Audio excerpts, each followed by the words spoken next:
Hello friends. Yes, I am back again to share with you another last 10 books that I read.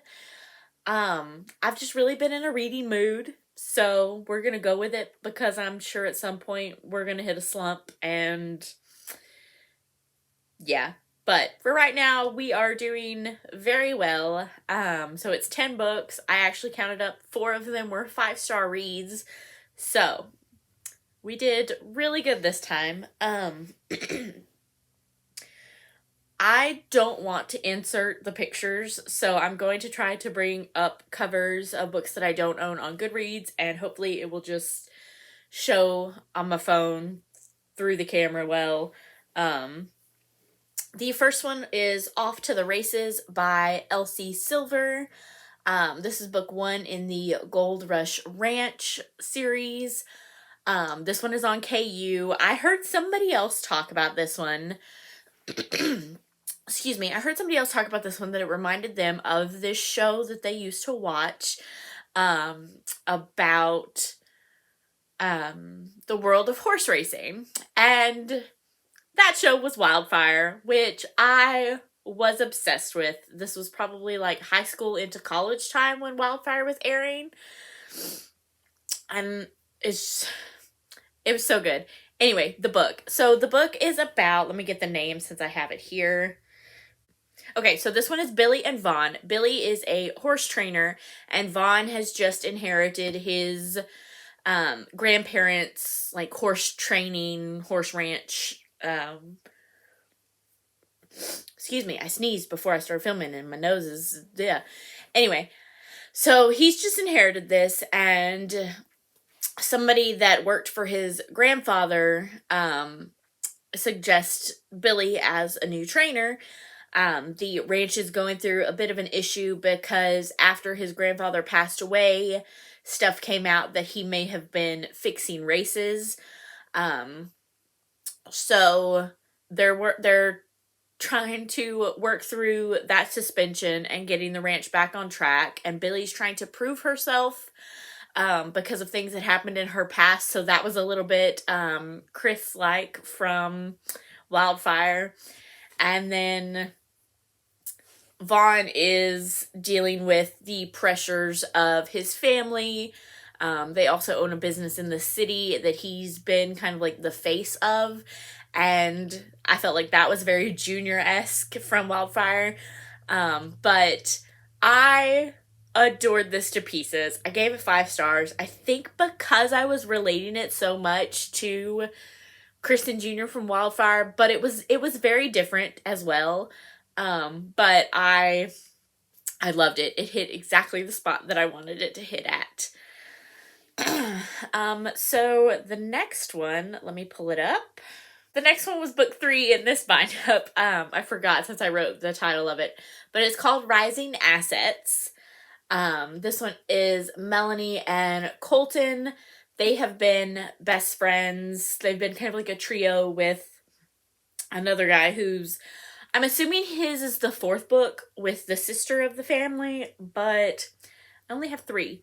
So I'm going to have to get the 4th one at some point. But they've always been kind of like a trio in their friendship. And then, yeah, she wants to have a family. She's the last person in her family left. Her parents and her grandparents and everybody have passed away. So she's the last person in her family. So she wants to have a baby. And he kind of is like helping her, what am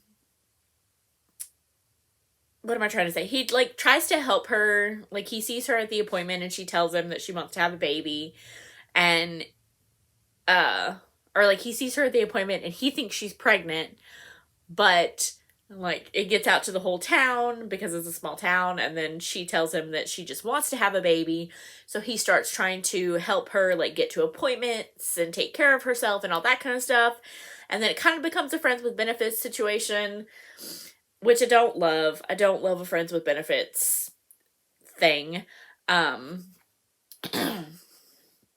I did give this one 4 stars. It wasn't friends with benefits very long, but like it's a pretty short book, so there wasn't a lot of time for them to be friends with benefits for very long. So they did kind of pick up their relationship, actual, real, they considered a relationship pretty quickly, and I appreciated that. Next, I continued the Gold Rush Ranch series, and I read Photo Finish. This is book 2. This is the brother of the guy in book 1. This one is Cole.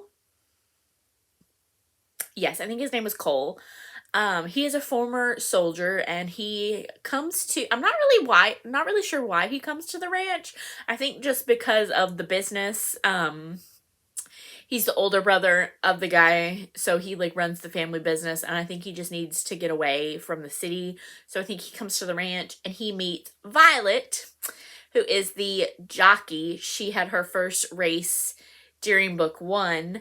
And as soon as she is done with that race, she sees Cole and realizes that they know each other because I think it was like a year previously she had posted this kind of scandalous picture on the internet, and he had seen it, and they had kind of started a relationship friendship thing, but it didn't end the best. And this is them kind of coming back together and meeting again and working through everything that happened, and kind of them explaining why things that happened when they knew each other online happened. And I gave this one 5 stars. The first one I think I gave 5 stars because it reminded me so much of Wildfire. But this one I felt like I gave 5 stars because it was a 5-star book. Excuse me. I loved Violet. I loved how strong she was. She was like being a jockey in a male dominated world. She gets hurt. She stands up for herself. But I also really liked Cole. This sounds terrible, but he was very damaged, but he was also aware that he was damaged. He had this like hippie therapist who I wish had been in the book a little bit more. But he was working through those issues. He was aware of them, but it was also like he broke my heart in the best way possible. These were 2 characters that I really wanted to root for, that I really wanted them to figure out a way to make it work. This book was so good. Then I read Lucky Leap Day by Anne Marie Walker. This is such a cute cover. So this is pretty much what it sounds like. The woman ends up in Ireland. What was her name?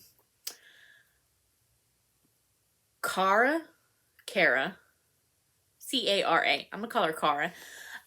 So she ends up in Ireland for February 29th. And she's there because she had already like had the flight and the time off and everything.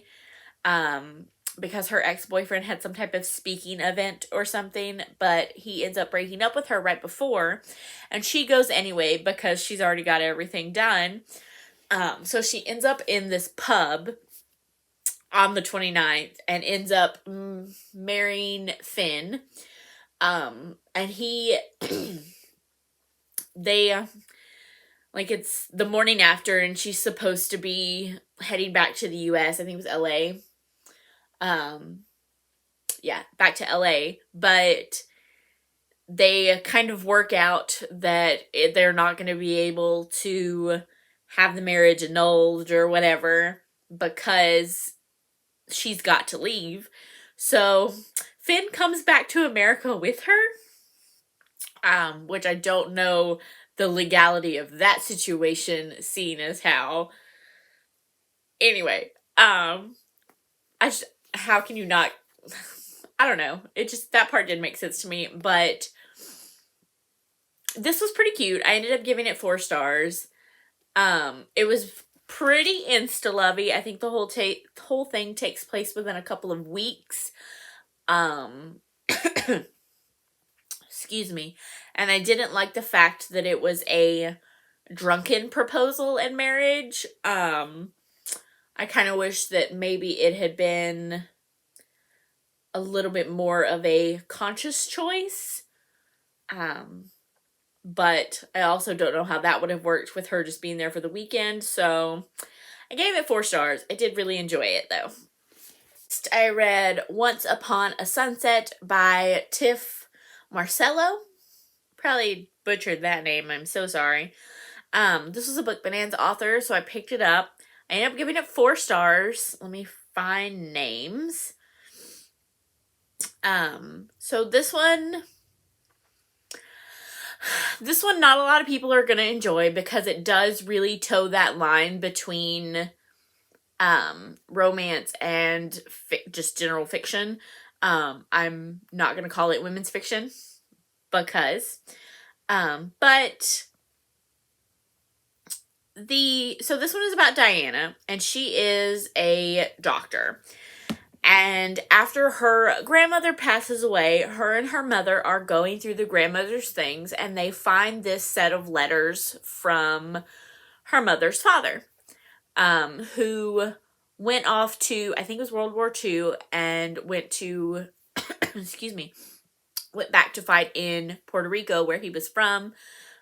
He had immigrated to the U.S. and then joined the army, I think it was the army, and then went back to Puerto Rico. They find these letters from a woman saying that he was her husband and that the grandmother needed to stop writing.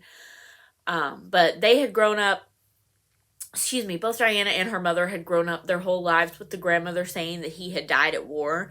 And so they were very confused as to why these letters would have shown. And Diana's mother doesn't want anything to do with it.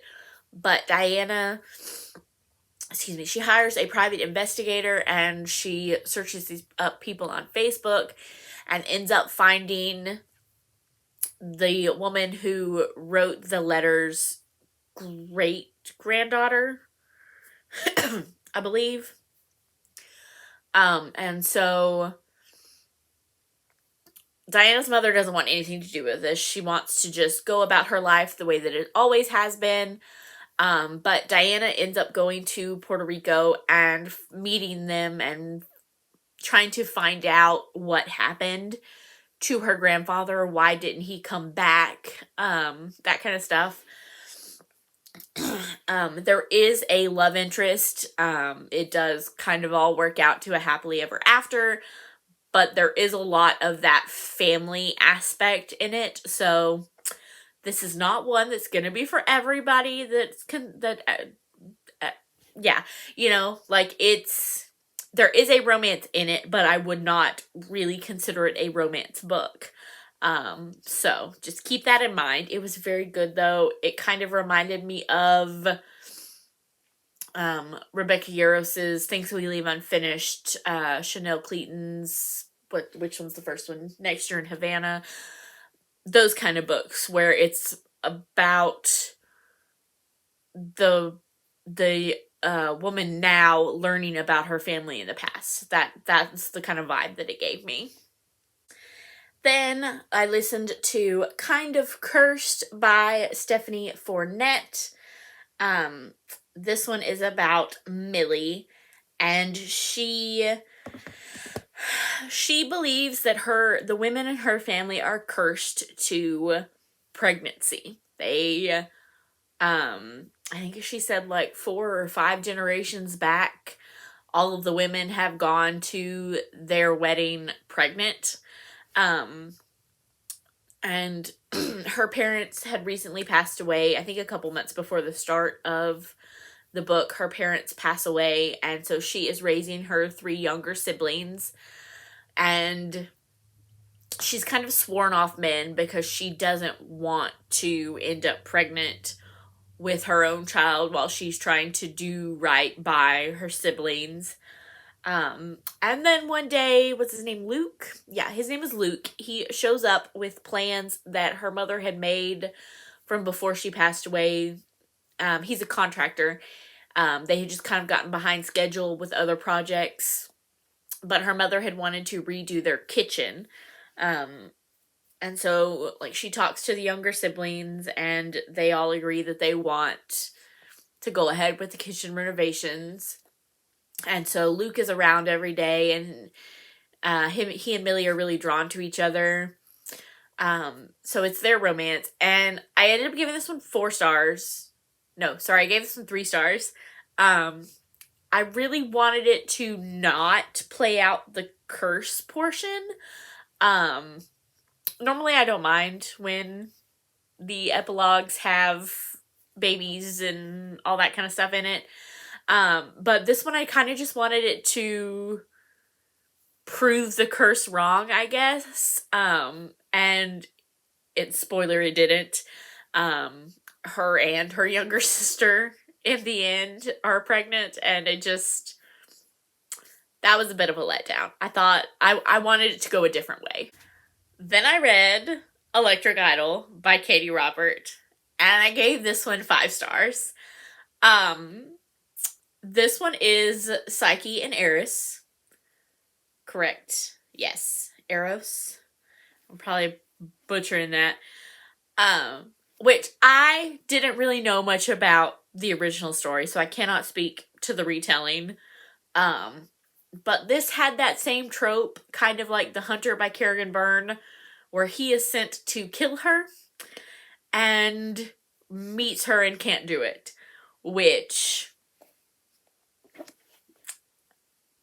if you have any more recommendations for me, I feel like they're going to be darker romances. Maybe some historical, since The Hunter is like that too. But if you have any more recommendations for me, let me know. Because that's a 5 star, this is a 5 star. I enjoyed it so much. So he's sent to kill her, he can't do it. So they enter into a marriage of convenience. It's so good. It's so good. I liked this one way more than I liked Neon Gods. I did give that one 5 stars too, but I think this one was more. Next, I read There With You by Samantha Young. This is book 2 in her Adair family series. I honestly didn't have a lot of high hopes for this one. After reading book 1, I didn't really know how the main character, Reagan, was going to be redeemed in my eyes, and I'm not entirely sure that she was. Well, I mean, okay, so the thing in book 1 was that she treated her sister pretty crappy, and she does have a kind of valid excuse for that, but she knows that somebody has been stalking her at the beginning of this book. An ex that won't take no for an answer has been stalking her, and she still goes to Scotland and proceeds to, like, basically beg for this nanny job for Thane's children. Thane is the love interest. He's the Adair in this book. Knowing she has a stalker, she really advocates for herself to watch these children, and I didn't love that. So there was a lot happening in this one too. I ended up giving this one 3 stars. I don't remember if I said. There was just a lot happening. There was her stalker, his wife, he was, excuse me, his wife had passed away a while before the book begins, and this may be slightly spoilery if you intend to read it. His wife had cheated on him, and there was a slight chance that his youngest child was not his. So that man shows up trying to claim the daughter, and that was all happening, and there was an age gap, and it just felt like too much. I wish it had kind of been more focused in the conflict aspect of it, but I did give it 3 stars. I'm very interested in continuing on with the series because it kind of set up for hopefully the next book, but Samantha Young may make us wait. But I am going to continue on with the series. This one wasn't my cup of tea.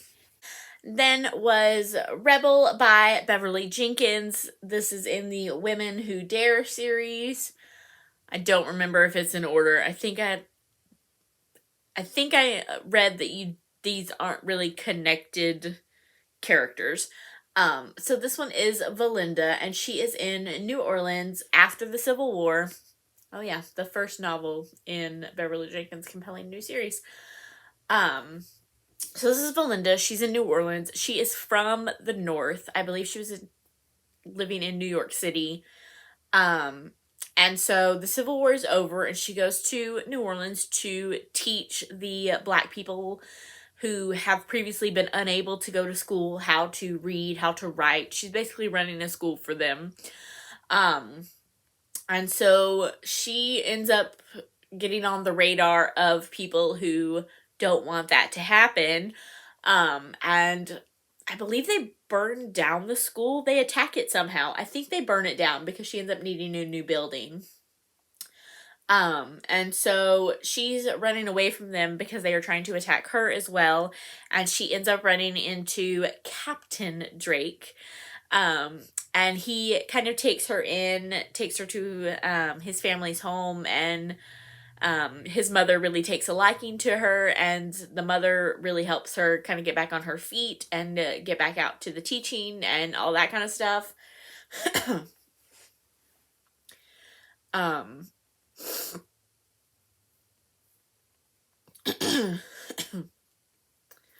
I really, really loved this. I gave it 5 stars. I loved how attracted they were to each other, but it didn't really seem like insta-lovey. I loved their determination to get what they wanted. Like, she wanted to be a school teacher, so she was going to do that no matter what her father, who wanted her to come home and marry, said.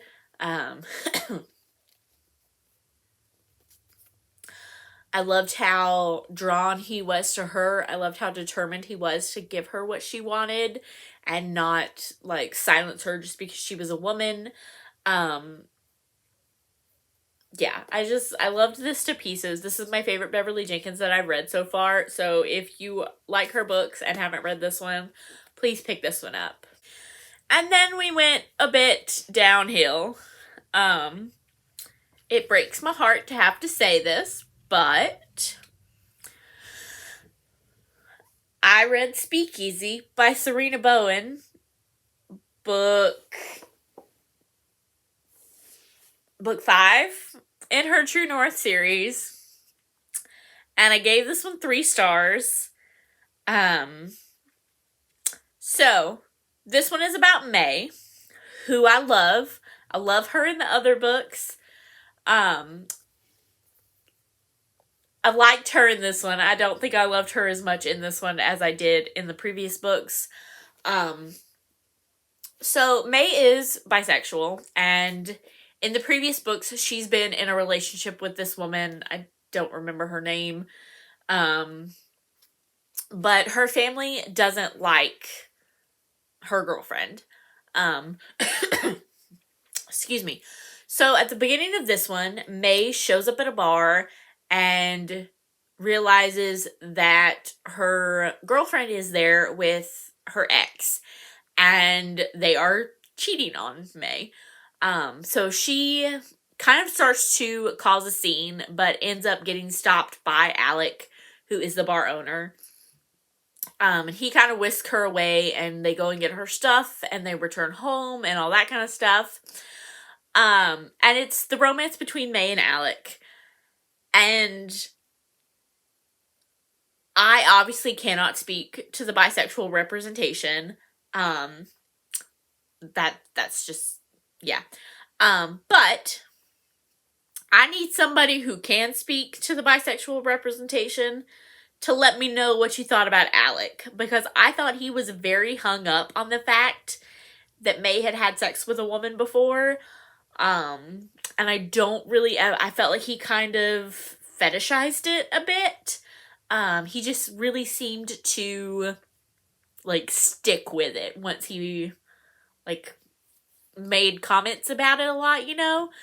May is also a recovering alcoholic, and I felt like Alec made a lot of, maybe not a lot of comments, but he did kind of make comments about addicts because somebody he works with has a situation. And I just didn't feel like he was worthy of the May that we knew in the previous books. but I don't feel like this May was the one that we saw in the previous books. I felt like she kind of just let him do whatever. And you know how... So it's been a while since I've read a male-male romance. I'm not gonna lie, it's been a while. Because I think maybe not when I first started, but there for a while, a lot of them seemed like gay for you situations. Like they were only really attracted to that one guy. And I felt like this was kind of the same thing. I don't know how to describe this, but like May kept talking about how she had really only been attracted to women, and that she had seen herself falling in love and ending up happily ever after with a woman, but then all of a sudden Alex's magic penis showed up, and I just didn't... I felt like it kind of... lessened her character, lessened the character in her character, if that makes sense. I don't know. I didn't love this one. I gave it 3 stars. Yeah. Okay, so those are the last 10 books that I read. Have you read any of these? Let me know what you thought about them down below. Thank you guys so much for watching, and I will see y'all next time. Bye!